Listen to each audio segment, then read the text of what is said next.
Okay students, so welcome to study V. हम RCC की जो लेक्चर सीरीज़ देख रहे थे, जो क्वेश्चंस की सीरीज़ देख रहे थे, जिसमें हम गुप्ता एंड गुप्ता के सारे क्वेश्चंस कवर कर रहे थे, उसको हम आगे बढ़ाते हैं।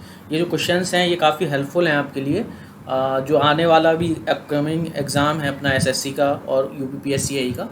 इसमें जनरली क्वेश्चंस रिपीट होंगे और गुप्ता एंड गुप्ता से जो क्वेश्चन निकलते हैं, एक्स्ट्रा क्वेश्चन जो निकल सकते हैं, एक क्वेश्चन से जो दूसरा क्वेश्चन निकलता है, ठीक है ना, उसके आने की प्रोबेबिलिटी काफ़ी होती है।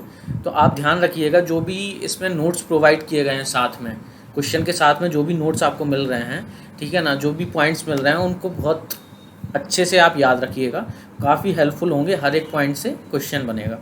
ओके, हम आगे बढ़ते हैं। पहला क्वेश्चन देखते हैं कि the development length of bars of diameter 5 as पर IS 456/1978। देखिए, IS 456/1978 और IS 456/2000 दोनों में एक रिलेशन गिवन है डेवलपमेंट लेंथ के लिए, जो डिपेंड करता है डायमीटर ऑफ बार पे, स्ट्रेस इन बार पे और टाउ BD पे। टाउ BD जो होता है वो बॉन्ड स्ट्रेस होता है। तो जो रिलेशन गिवन है IS 456/1978 में वो ये है 5S into sigma S upon 4 tau BD। जो 5 है वो नॉमिनल डायमीटर ऑफ बार है, stress in bar sigma S जो है वो स्ट्रेस इन बार है at section consider at design load. Tau BD जो है वो डिज़ाइन बॉन्ड स्ट्रेस है। ओके, ये जो फॉर्मूला आपको गिवन है वो प्लेन बार्स के लिए फॉर्मूला होता है और ऐसे बार्स जो कि टेंशन में है, ठीक है। तो आपको ये याद रखना है, क्योंकि कंप्रेशन के केस में जो फॉर्मूला है उसमें चेंज आ जाता है, टाउ BD में चेंज आ जाता है, ठीक है ना। वो हम आगे देखेंगे कि कितना चेंज आता है, ठीक है। 25% का इंक्रीमेंट हो जाता है अगर कंप्रेशन में रहते हैं बार, तो ठीक है। वहीं अगर यहाँ पे जो आपने बार प्लेन बार्स यूज़ करें, अगर आप HYSD बार्स यूज़ करोगे, high yield deform bars use करोगे, तो जो टाउ BD की वैल्यू होगी 60% उसमें इंक्रीमेंट हो जाता है, ठीक है। तो वो अपन आगे देखेंगे, क्वेश्चंस में वो आएगा, ठीक है। तो इसके अनुसार जो आपका आंसर हो जाएगा वो 5 sigma S by 4 tau BD। So B is the correct answer. Okay, next question. For bars in tension, standard hook has anchorage value equivalent to strain length of। आपको जो स्टैंडर्ड हुक है जो आप provide करते हो at the end of the बार, उसकी जो encourage value होती है वो आपको बतानी है। तो अगर आप कोड में देखोगे तो कोड में कुछ प्रोविजंस गिवन है। पहली बात तो स्टैंडर्ड हुक आपका कुछ इस तरीके का रहता है, ठीक है। स्टैंडर्ड हुक कुछ इस तरीके के रहता है। यहाँ पे जो 16 फाई होता है, ये जो आपको लेंथ दिख रही है, इसको आप क्या बोलते हो, एंकरेज लेंथ बोलते हो, जो कि 16 फाई के इक्वल रहती है। फाई जो होता है वो डायमीटर ऑफ बार रहता है। यहाँ पे जो आपको रेडियस मिलेगी वो K फाई होती है, ठीक है। और K जो होता है वो 2 होता है माइल्ड स्टील के लिए और 4 होता है HYSD के लिए, ओके। यहाँ पे जो एक्स्ट्रा लेंथ आपको प्रोवाइड करनी पड़ती है एनकरेज लेंथ के बाद minimum this minimum should be provided for effective use of hook. वो आपको 4-5 लेंथ आपको प्रोवाइड करनी पड़ती है, ये भी कोड के ही अकॉर्डिंग है। तो अपन कुछ पॉइंट पढ़ लेते हैं। That the deform bars may be use without end anchorage provided that development length requirement is satisfied. Deform bars में हम जनरली क्या करते हैं, एंड एंकरेज नहीं प्रोवाइड करते हैं अगर डेवलपमेंट लेंथ का जो क्राइटेरिया है वो फुलफिल हो रहा है। तो ये पहला प्रोविज़न है। Second provision is hook should normally भी provided for plain bars in tension. जो आप हुक प्रोवाइड कर रहे हो, ये जो स्टैंडर्ड हुक आप प्रोवाइड कर रहे हो, वो जनरली क्या करते हो, प्लेन बार्स के लिए प्रोवाइड करते हो, ठीक है ना, और जो कि टेंशन में है। Okay, so second point is this. Now next point is anchorage value of bend should be taken as 4 times the diameter of the bar for each 45 degree bend, subject to maximum of 16 times the diameter of bar। ये जो 16 phi आपको मिल रही है वो code के हिसाब से code कहता है कि अगर आप 45 डिग्री का बैंड कर रहे हो, ठीक है ना, यहाँ पे देखिए ये आप देखिए, ये जो आपका है 45 डिग्री का बैंड हुआ है यहाँ पे, ठीक है। वहीं अगर ये आपका 45 डिग्री के बैंड के लिए आप कितना लोगे, 4 टाइम्स दी 5 डायमीटर, और हर 45 डिग्री जो आप नेक्स्ट ले रहे हो उसके लिए आपको 4-5 टाइम्स बढ़ाना है। तो जो 90 डिग्री के लिए लोगे आप, 90 डिग्री आपका बैंड अगर हो रहा है तो आप क्या लोगे, 8 फाई लोगे। वहीं आपका अगर 180 डिग्री बैंड हो गया, मतलब कि जैसा बार ऐसा था, अब वो बार ये आया और ये इस तरीके का कुछ हो गया, तो पूरा 180 डिग्री बैंड कर गया है, तो उस केस में कितना हो जाएगा 4 × 4 फाई, तो कितना हो जाएगा 16 फाई इस प्रोविजन के हिसाब से। तो ये 16 फाई आपकी क्या हो जाती है, एंकरेज लेंथ हो जाती है। वही नेक्स्ट पॉइंट कह रहा है, the anchorage value of standard U type hook shall be equal to 16 times the diameter of the bar. Okay, जो रेडियस होती है वो k5 होती है। k5 मतलब k = 2 होता है माइल्ड स्टील के लिए और k = 4 होता है HYSD के लिए। Next point, the length of the straight portion of A bar beyond the end of the hook should be at least 4 times. मतलब एंड ऑफ द हुक से आपको एटलीस्ट 4 टाइम्स की लेंथ प्रोवाइड करनी है। उससे होता क्या है, minimum should be provided for effective use. उससे क्या होता है कि जो हुक्का है इफेक्टिव यूज़ हो जाता है। यहाँ पे एंकरेज वैल्यू पूछी हुई थी हुक की, तो वो कितनी हो जाएगी 16.5 हो जाएगी। ठीक है, वहीं अगर आपसे पूछ लेता कि स्टैंडर्ड 90 डिग्री हुक की कितनी वैल्यू होगी, तो आपको मैंने अभी बताया था कि 90 डिग्री का बैंड हो रहा है, मतलब 4 × 2 टाइम्स, मतलब कितना हो जाएगा 8 हो जाएगा। ठीक है, क्योंकि हर 45 डिग्री के लिए आपको कितना करना है 4 बढ़ाना है, तो 45 डिग्री के लिए 4, ठीक है, और 90 डिग्री के लिए 8। ठीक है, ये आपको आगे समझ में। उसके बाद जो 4 आपको लेंथ प्रोवाइड करवानी है at the end of the hook, वो इसलिए प्रोवाइड करवानी है कि इफेक्टिव यूज़ हो सके हुक का। इस केस में भी जो k5 होता है वो k = 2 होता है फॉर माइल्ड स्टील के लिए, और k = 4 होता है HYSD के लिए। Okay, next, the creep strain are. जो क्रीप स्ट्रेन आ रहा है वो किसके कारण आता है? देखिए, एक तो एक इलास्टिक स्ट्रेन होता है और एक होता है creep strain. Creep elastic strain तो जैसे ही आप लोड लगाते हो तो आपको एक इलास्टिक स्ट्रेन मिल जाता है, बट जो क्रीप स्ट्रेन होता है वो काफ़ी लॉन्ग टर्म इफेक्ट होता है। जो क्रीप होता है ना, क्रीप के कारण क्या होता है कि एक परमानेंट डिफॉर्मेशन आता है, ठीक है ना, किसी भी कंक्रीट मेंबर में ड्यू टू सस्टेन्ड लोडिंग, ठीक है, और कांस्टेंट लोड। इसके बारे में कुछ पॉइंट देख लेते हैं अपन।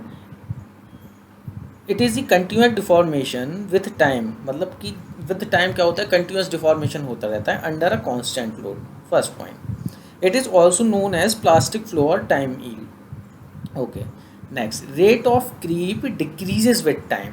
आप अगर देखोगे rate of creep decrease with time इसलिए है क्योंकि जो उसका ग्राफ है वो कुछ इस तरीके से मिलता है आपको,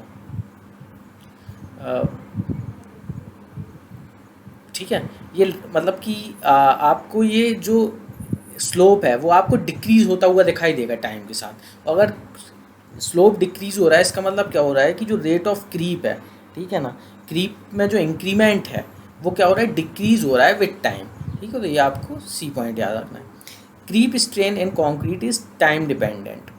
ठीक है, जो क्रीप स्ट्रेन होता है कंक्रीट में वो टाइम डिपेंडेंट होता है। हाँ, टाइम डिपेंडेंट ही होता है क्योंकि धीरे धीरे क्रीप क्या हो रहा है, घट रहा है, मतलब इंक्रीमेंट इन क्रीप क्या हो रहा है, वो घट रहा है। ठीक है, तो टाइम डिपेंडेंट बिल्कुल होता है। As long as stress in concrete does not exceed 1/3 of its FCK, creep में be assume to be proportional to stress. ये जो है IS 456/2000 का प्रोविज़न है, याद रखना, इस पर क्वेश्चन बन सकता है कि जब तक अगर 1/3 ऑफ FCK एक्सीड नहीं करता है कंक्रीट में स्ट्रेस, तब तक हम क्या करते हैं, क्रीप को स्ट्रेस के प्रोपोर्शनल मानते हैं। ये पॉइंट याद रखना है। जो टोटल स्ट्रेन है वो ultimate creep strain plus elastic strain होता है। ठीक है, इलास्टिक स्ट्रेन को आप क्या बोलते हो, इंस्टेंटेनियस स्ट्रेन ही बोलते हो। ठीक है, तो क्रीप कोफिशिएंट क्या हो जाएगा, ultimate creep strain by elastic strain, okay, at the age of loading. ठीक है, यहाँ पे जो क्वेश्चन मैं आपसे पूछ रहा था, the creep strain are cause due to dead load only, ये बिल्कुल सही है आपका ऑप्शन, क्योंकि डेड लोड के ही कारण आता है और कांस्टेंट लोड रहता है वो। ठीक है, वो एक डिफॉर्मेशन कंटिन्यूड होता जाता है। Is the correct answer. Okay, so our next question is the effect of creep on modular ratio. So देखिए, अगर आप short term model static modulus of elasticity देखोगे आप, ठीक है, तो वो आपको 5000 √FCK मिलेगी। ठीक है, और लॉन्ग टर्म मॉडुलस जो है वो 5000 √FCK 1+θ होता है।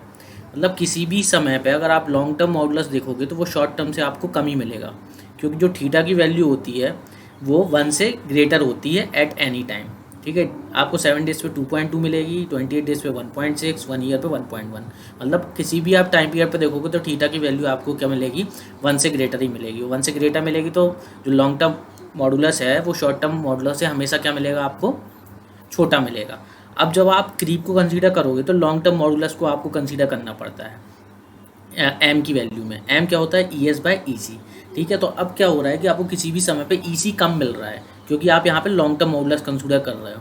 अगर ई सी कम मिल रहा है मतलब एम की वैल्यू आपको क्या मिल रही है, ज़्यादा मिल रही है। ठीक है, तो यहाँ पे जो आपका आंसर हो जाएगा, अगर इफेक्ट ऑफ क्रीप कंसीडर करोगे तो जो ई सी की वैल्यू होगी वो यहाँ पे 5000 अंडर रूट एफ सी के अपॉन 1 प्लस थीटा हो जाएगी। ठीक है, जो कि आपको स्टैटिक मॉडुलस से कम ही मिलेगा हमेशा, जिस कारण क्या होगा कि एम की वैल्यू आपको क्या मिलेगी, ज़्यादा मिलेगी। तो यहाँ पे अगर आप देखोगे the effect of creep on modular ratio is to increase it. ठीक है, मॉडुलर रेशियो क्या हो जाता है, इंक्रीज हो जाता है।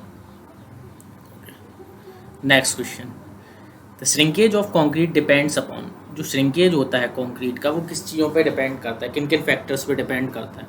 तो हम देख लेते हैं कि किन किन फैक्टर्स पे डिपेंड करता है। जैसे जो पहला फैक्टर हम कंसीडर करते हैं वो सीमेंट कंटेंट करते हैं। अगर सीमेंट कंटेंट आपका ज़्यादा है, सीमेंट कंटेंट अगर आपका ज़्यादा है तो जो हाइड्रेशन होगा क्या होगा, वो ज़्यादा होगा। ठीक है ना, सीमेंट कंटेंट ज़्यादा होने से हाइड्रेशन ज़्यादा होगा और श्रिंकेज अपने को ज़्यादा मिलेगा। ठीक है, स्मॉल साइज सीमेंट पार्टिकल है, स्मॉल साइज अगर सीमेंट पार्टिकल है तो हाइड्रेशन क्या होगा, बढ़ जाएगा, क्योंकि उतने जो सरफेस एरिया है वो बढ़ जाएगा, और सरफेस एरिया अगर बढ़ रहा है तो उतने सरफेस एरिया से क्या होगा, हाइड्रेशन होगा। और अगर हाइड्रेशन बढ़ गया तो श्रिंकेज क्या हो जाएगा, फिर बढ़ जाएगा। यहाँ पे अगर वाटर कंटेंट बढ़ गया है तो पोरोसिटी बढ़ जाएगी आपकी। ठीक है, और अगर पोरोसिटी बढ़ गई है तो श्रिंकेज भी क्या हो जाएगा, इंक्रीज हो जाएगा। वाटर कंटेंट बढ़ाने से भी आपकी श्रिंकेज में क्या हो रहा है, इंक्रीमेंट हो रहा है। वहीं अगर क्योरिंग कंडीशन आपकी अच्छी है तो पोरोसिटी क्या हो जाएगी, डिक्रीज हो जाएगी। पोरोसिटी अगर डिक्रीज हो गई है मतलब कि श्रिंकेज अब नहीं होगा। ठीक है, श्रिंकेज कम होगा। ठीक है, वहीं अगर ह्यूमिडिटी अगर बढ़ा दोगे, अगर ह्यूमिडिटी बढ़ गई है तो लेस वाटर लीव दी मेंबर, मतलब कि कम वाटर लीव करेगा मेंबर से। मतलब एट एनी पॉइंट जो मेंबर के पास पानी हो वो काफ़ी ज़्यादा होगा। ठीक है, जिसके कारण क्या होता है, अगर पानी ज़्यादा है तो श्रिंकेज क्या हो जाएगा, डिक्रीज हो जाएगा। ठीक है, ह्यूमिडिटी इंक्रीज होने से श्रिंकेज क्या हो जाएगा, डिक्रीज हो जाएगा। Okay, less water leave the member मतलब कि लेस हाइड्रेशन, या आप ऐसे समझिए लेस हाइड्रेशन मतलब क्या हो जाएगा, श्रिंकेज आपका डिक्रीज हो गया। ठीक है, अमाउंट ऑफ एग्रीगेट अगर ज़्यादा है तो श्रिंकेज क्या हो जाएगा, कम हो जाएगा। अमाउंट ऑफ एग्रीगेट अगर ज़्यादा है तो श्रिंकेज कम हो जाएगा। ठीक है, और अगर लार्ज साइज एग्रीगेट है, साइज़ की जो एग्रीगेट की साइज़ है अगर वो ज़्यादा है तो भी श्रिंकेज क्या हो जाएगा, कम हो जाएगा। ठीक है, तो इस हिसाब से अगर आप क्वेश्चन में देखोगे तो पूछा है shrinkage of concrete depends upon, humidity of atmosphere पे भी डिपेंड करता है, पैसेज ऑफ टाइम पे भी डिपेंड करता है, बट क्या स्ट्रेस पे डिपेंड करता है, यहाँ पर ने स्ट्रेस की तो कहीं बात ही नहीं करी। तो आपका जो आंसर हो जाएगा वो ए हो जाएगा, 1 and 2। Okay, next question, due to shrinkage stress is simply supported beam having reinforcement only at bottom tends to। देखिए, अगर कह रहा है कि due to shrinkage stress is simply supported beam having reinforcement only at bottom tends to. अगर कोई simply supported beam है, ठीक है, उसमें अगर आपने क्या कर दिया, नीचे केवल आपका रीइंफोर्समेंट है, ठीक है, तो जो श्रिंकेज स्ट्रेस आ रहे हैं उसके कारण बीम कहाँ बैंड करेगी। तो देखिए, अगर जो रीइंफोर्समेंट अगर इन बॉटम है तो श्रिंकेज क्या होगा, causes tension in the lower concrete, मतलब कंक्रीट में क्या होगा, नीचे वाली कंक्रीट में टेंशन क्रिएट हो जाएगा। और अगर टेंशन क्रिएट हो रहा है मतलब कि बीम कैसी हो रही, कुछ इस तरीके से डिफ्लेक्ट करेंगे नीचे वाले पोर्शन में। ठीक है, तो अगर मतलब कि नीचे वाला पोर्शन टेंशन में है मतलब क्या होगा, ऊपर वाला कंप्रेशन में है, तो उसके कारण और अगर नीचे वाला कंप्रेशन में है तो ऑटोमेटिकली वो क्या हो जाएगा, डिफ्लेक्ट नीचे की तरफ हो जाएगा। ठीक है, तो आपका जो आंसर हो जाएगा वो डिफ्लेक्ट डाउनवर्ड हो जाएगा। A is the correct answer. Next question, in symmetrically reinforced section shrinkage stresses in concrete and steel respectively. ठीक है, अगर मतलब कि रीइंफोर्स सेक्शन आपका सिमेट्रिकली सिमेट्रिक है, मतलब कि ऊपर भी आपने उतना ही रीइंफोर्समेंट डाला हुआ है, कंप्रेशन में भी और टेंशन में भी उतना ही डाला हुआ है। ठीक है, तो उसके कारण जो श्रिंकेज स्ट्रेसेस जनरेट हो रहे हैं concrete and steel are respectively, तो कंक्रीट में जो स्ट्रेसेस जनरेट होते हैं वो टेंसाइल इन नेचर होते हैं। ठीक है, वहीं अगर स्टील में आप देखोगे तो वो it is in compression, nature जो होगा उसका कंप्रेसिव होगा। Okay, next question, the beam curved in plan is designed for, जो अपनी बीम होती है, मान लो ये है बीम अपनी, ठीक है, अगर वो कर्व्ड इन प्लान है कुछ इस तरीके से, आप मान लो ये है आपकी कर्व्ड इन प्लान, ठीक है, तो यहाँ पे कह रहा है कि उसके कारण अगर आप लोडिंग करोगे, मान लो एंड पॉइंट पे आपने लोडिंग करी, तो उसके कारण जो बीम में जनरेशन हो रहा है, किस किस चीज़ का जनरेशन होगा, ठीक है। तो अगर आपने लोडिंग यहाँ कर दी परपेंडिकुलर, अगर मान लीजिए ये आपकी एक्स एक्सिस है, ये वाई एक्सिस है, और इनटू द पेपर आपकी जेड एक्सिस है, तो अगर आपने जेड एक्सिस के अराउंड लोडिंग कर दी मान लीजिए, ठीक है, तो जेड एक्सिस के अराउंड लोडिंग कर दी, एक्स एक्सिस के भी अराउंड लोडिंग कर दी आपने, और वाई एक्सिस के अराउंड भी, तीनों लोडिंग आपने कर दी, तो उससे होगा क्या, देखिए यहाँ पे अगर आपने इनटू द पेपर अगर लोडिंग करी है, तो यहाँ पे क्या होगा, एक ट्विस्टिंग मूवमेंट जनरेट हो जाएगा। जेड एक्सिस पे अगर आपने लोडिंग करी है तो यहाँ पे एक ट्विस्टिंग मूवमेंट जनरेट होगा।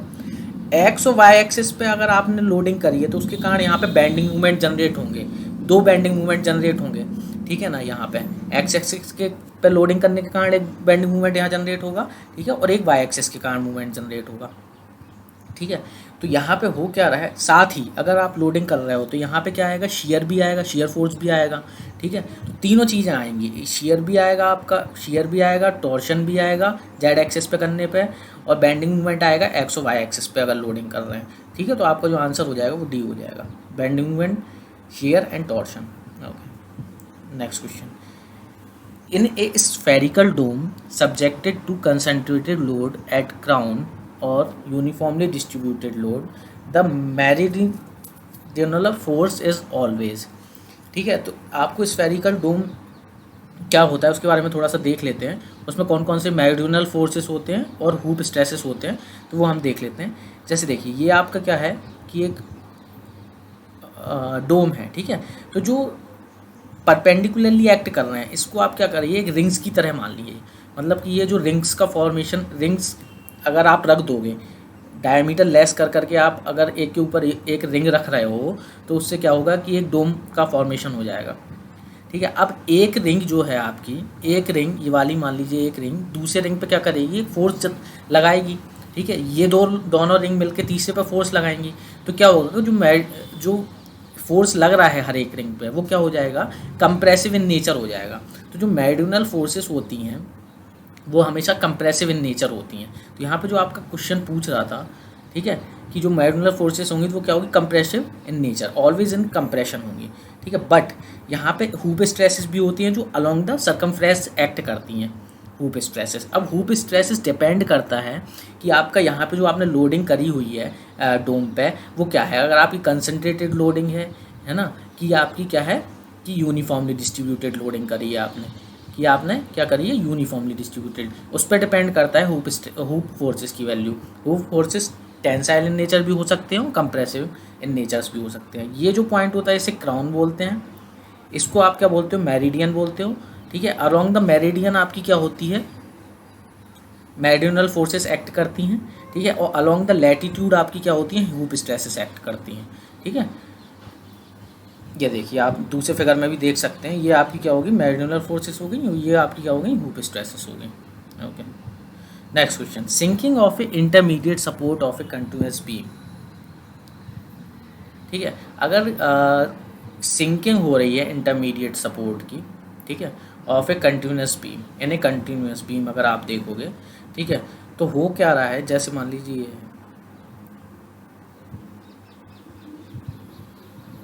ये आपका क्या हो गया, एक कंटिन्यूअस बीम हो गई, ठीक है। इस पर आप लोडिंग कर दीजिए, यूडीएल आपकी लोडिंग कर दीजिए, ठीक है। अगर आपका ये वाला सपोर्ट आपका सिंक कर जा रहा है तो वो पूछ रहा है कि क्या होगा, इस वाले सपोर्ट के आपके सिंकिंग करने पर या तो आप इसको फिक्स भी मान सकते हैं, ठीक है ना, यहाँ पर क्वेश्चन में गिवन नहीं है कि फिक्स मानना है कि क्या मानना है, ठीक है। तो यहाँ पे due to intermediate support settlement more load is transfer to the near support, मतलब कि अगर आप इंटरमीडिएट सपोर्ट का आपका अगर सेटलमेंट हो रहा है तो जो आसपास के सपोर्ट हैं, ठीक है ना, उन पे क्या होता है, मोर लोड ट्रांसफ़र हो जाता है, and hence it reduces the negative movement, जिसके कारण क्या होता है कि नेगेटिव मूवमेंट का रिडक्शन हो जाता है एट सपोर्ट, ठीक है, and increase the positive movement at the centre of span, मतलब सेंटर ऑफ स्पान पे क्या होता है, पॉजिटिव मूवमेंट का इंक्रीमेंट हो जाता है, और एट द सपोर्ट क्या होता है, नेगेटिव मूवमेंट का डिक्रीमेंट हो जाता है। ठीक है, अगर इंटरमीडिएट सपोर्ट आपका सिंक कर रहा है तो देखिए यहाँ पे क्या हो जाएगा, reduction in the negative movement eight support, तो 1 तो आपका सही हो गया। ठीक है, साथ ही increase in the negative movement at the support, ये गलत हो गया आपका। यहाँ पे reduce the positive movement at the centre of the support, no, increase the positive movement at the support, ये आपका सही हो जाएगा। ठीक है, तो ये वाला तो गलत है, तो फर्स्ट और फोर्थ आपके सही हो जाएंगे। फर्स्ट और फोर्थ सही है, मतलब कि आपका आंसर क्या हो जाएगा, एक्चुअली एक minute first, this is the positive movement at the centre of support, centre of span, increase the positive movement, ये आपका आंसर गलत दिया हुआ है ए, ये आपका बी हो जाएगा। ठीक है, first and fourth is the correct answer. Okay, क्योंकि इंक्रीज कर रहा है आपका positive movement at the centre of span और रिड्यूस कर रहा है negative movement at the support. Okay, now next question is the maximum value of hoop stress is in a dome is given by, dome में आपको जो maximum hoop compression की value बतानी है। ठीक है, जो आपका लोड एक्ट कर रहा है वो यूडीएल एक्ट कर रहा है इस केस में। ठीक है ना, तो मैक्सिमम जो हुप कंप्रेशन आपको मिलता है डोम में, ठीक है ना, वो कहाँ मिलता है वो अपन देख लेते हैं। ठीक है, अगर आप देखोगे तो intensity of hoop stress eight crown आपको क्या मिलती है, सबसे मैक्सिमम मिलती है। हुप स्ट्रेस की इंटेंसिटी मैक्सिमम कब मिलती है, एट द क्राउन मिलती है। This is the maximum value of hoop stress, कितनी होती है, H/T होती है। ठीक है, H/T equal to WR/2T, W जो आपकी लोडिंग हो गई, R आपकी रेडियस हो गई, 2 इंटू T क्या हो गया, आपकी थिकनेस हो गई। The hoop stress will go on decreasing as theta increase, जैसे जैसे थीटा इंक्रीज करता जाता है। कौन सा थीटा, देखिए ये जो थीटा की वैल्यू है ना, ये होती है थीटा। आप कोई भी अगर एलिमेंट यहाँ पर लोगे तो उस पर क्या कर रहा है, टेंशन एक्ट कर रहा है ऊपर वाली रिंग के कारण। ठीक है ना, और जैसे ही आप नीचे बढ़ते जा रहे हो तो इस टेंशन की वैल्यू बढ़ती जा रही है, तो नीचे से क्या एक्ट कर रहा है, T+dt, मतलब एलिमेंट पे dt फोर्स एक्ट कर रहा है, जो कि क्या है, मेरिडियनल फोर्स है। साथ ही आपका एक हुप स्ट्रेस एक्ट कर रहा है साथ में। ठीक है ना, तो वो हुप स्ट्रेस किसी भी एलिमेंट पे कितना एक्ट करेगा, ये डिपेंड करता है कि आपकी थीटा की वैल्यू कितनी है। ठीक है ना, आपका जैसे ये आपका अगर डोम है ना, तो यहाँ से आप, ये आपकी एक्सेस हो गई। ठीक है, तो एक थीटा ये हो गया, ठीक है, और एक थीटा ये हो गया, तो दोनों थीटा के लिए जो रिंग मिलेंगी आपको वो डिफरेंट मिलेंगी, और डिफरेंट रिंग पे क्या होगा, डिफरेंट टेंशन फोर्स लग रहा है ऊपर से जो मेरिडियनल फोर्स है, और डिफरेंट हुप स्ट्रेस एक्ट करेगा। तो वहीं पे कह रहा है कि जो अपना ऊपर से लग रहा है मेरिडियनल फोर्स, उसकी वैल्यू जो होती है in the case of when the weight okay when जब अपना क्या होता है, जब अपना यूडीएल एक्ट कर रहा है, उस केस में जो आपकी किसी भी रिंग पे जो टेंशन, जो अपनी मेरिडियनल फोर्स की वैल्यू होती है वो कितनी होती है, वो होती है WR/1 + cos थीटा। ठीक है, यहाँ पे थीटा की वैल्यू कितना आप थीटा ले रहे हो, है ना, कौन सी रिंग पे आप ले रहे हो। ठीक है, और ये हमेशा कंप्रेसिव इन नेचर होती है। ठीक है, कंप्रेसिव इन नेचर होती है, और जो H की वैल्यू होती है, हुप स्ट्रेस की वैल्यू होती है, वो होती है प्लस। ठीक है, plus WR cos² theta + cos theta -1 + cos theta. अब जो मेरिडियनल फोर्स है वो तो हमेशा कंप्रेसिव होता है, बट यहाँ पे हुप स्ट्रेस की बात हो रही है, तो हुप स्ट्रेस डिपेंड करेगा कि थीटा की वैल्यू कितनी है। तो अगर थीटा की वैल्यू अगर आपकी 51 डिग्री 49 मिनट और 38 डिग्री से अगर आपकी लेस है, क्योंकि आपने जो एच का आपको जो रिलेशन मिला था उसको आपने 0 के इक्वल पुट कर दिया, तो आपको वहाँ से एक थीटा मिलेगा, और ये थीटा कितना होगा कि इस थीटा पे कि अगर आप ऊपर रहोगे तो आपको कंप्रेशन मिलेगा, किसी भी रिंग में हुप स्ट्रेस में कंप्रेशन मिलेगा, और अगर आप इस रिंग के नीचे रहोगे, इस वाले एंगल से नीचे जितनी भी रिंग्स रहेंगी, तो उसमें आपको क्या मिलेगा, जो हुप स्ट्रेस मिलेगा वो टेंसाइल इन नेचर मिलेगा। ठीक है, यहाँ पे लिखा भी हुआ है, hence round the circle of latitude at which the angle theta is इतने हुप स्ट्रेस इज 0, इस वाले थीटा पे हुप स्ट्रेस की वैल्यू 0 रहेगी। For all portion of dome about this angle hoop compression will be developed, मतलब कि जो इसके ऊपर रहेंगे उनके में हुप कंप्रेशन रहेगा। ठीक है, और जो इसके नीचे रहेंगे, while for the portion below this plane hoop tension will be developed, जो इसके नीचे रहेंगे उसमें हुप टेंशन रहेगा। ठीक है, तो यही आपसे पूछ रहा था कि क्वेश्चन में कि the maximum value of hoop compression, तो maximum value of hoop compression आपको कहाँ मिलेगी, क्राउन पे मिलेगी, क्योंकि नीचे तो आपको क्या मिल रहा है, टेंशन मिल रहा है, ठीक है, ऊपर आपको क्या मिल रहा है, कंप्रेशन मिल रहा है। तो यहाँ पे जो आपको वैल्यू मिल जाएगी at theta equal to 0 degree, आपको क्या मिल जाएगी, कंप्रेशन जो मिलेगा वो h/t इक्वल टू WR/2t मिलेगा। तो वही आपका क्या हो जाएगा, आंसर हो जाएगा, B is the correct answer. Okay, next question, in a ring beam subjected to uniformly distributed load, shear force at mid span is 0, shear force at mid span is maximum, torsion at mid span is 0, torsion eight mid span is maximum. अगर ring beam की बात करें तो यहाँ पे देखिए आप, जैसे कि डोम रहता है, डोम जैसे ही डोम अगर हेक्सागोनल शेप का हो जाए आपका, ठीक है, तो जो आपको नीचे प्रोवाइड करनी पड़ती है, रिंग बीम्स प्रोवाइड करनी पड़ती हैं इस डोम के लोड को लेने के लिए, जैसे इस तरीके से आप समझिए, ठीक है ना। तो ये क्या हो गई, रिंग बीम हो गई, ये जो है आपकी रिंग बीम है, ये कर्व्ड इन नेचर रहती है, ठीक है, तो ये कर्व्ड इन नेचर है। तो कह रहा है कि in a ring beam subjected to UDL, होता क्या है कि यूडीएल के लिए अगर सब्जेक्टेड है ये रिंग बीम, तो उसमें जो शियर फोर्स होता है मिड स्पान पर, जो शियर फोर्स आपको मिलता है ना मिड स्पान पर, वो क्या मिलता है, मैक्सिमम मिलता है। वहीं आपको टॉर्शनल वहीं आपको शियर फोर्स डायग्राम में आपको जो मिड स्पान पर शियर फोर्स मिलेगा वो 0 मिलेगा, एंड पे आपको मैक्सिमम मिलेगा, ठीक है। तो यहाँ पे जो कह रहा है सी आपका आंसर हो जाएगा, सी में ऑप्शन जो आपको मिल रहे हैं, shear force at mid span is maximum, बिल्कुल ठीक है, okay, shear force at mid span is maximum, no no no no no, this will not be correct. Shear force at mid span is 0, ये सही हो जाएगा, ठीक है ना, पहला ऑप्शन सही है।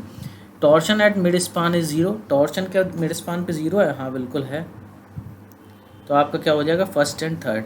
Torsion eight mid span is maximum नहीं, तो आपका 1 और 3 ऑप्शन हो जाएगा, 1 और 3 में आपको ए मिल रहा है, तो A is the correct answer. Okay, in pre-stress concrete force of tension and compression changes but lever arm remains unchanged. Okay, forces of tension compression remains unchanged but the lever arm changes with movement. Okay, both forces of tension and compression as well as lever arm changes, both forces of tension and compression as well as lever arm remains unchanged.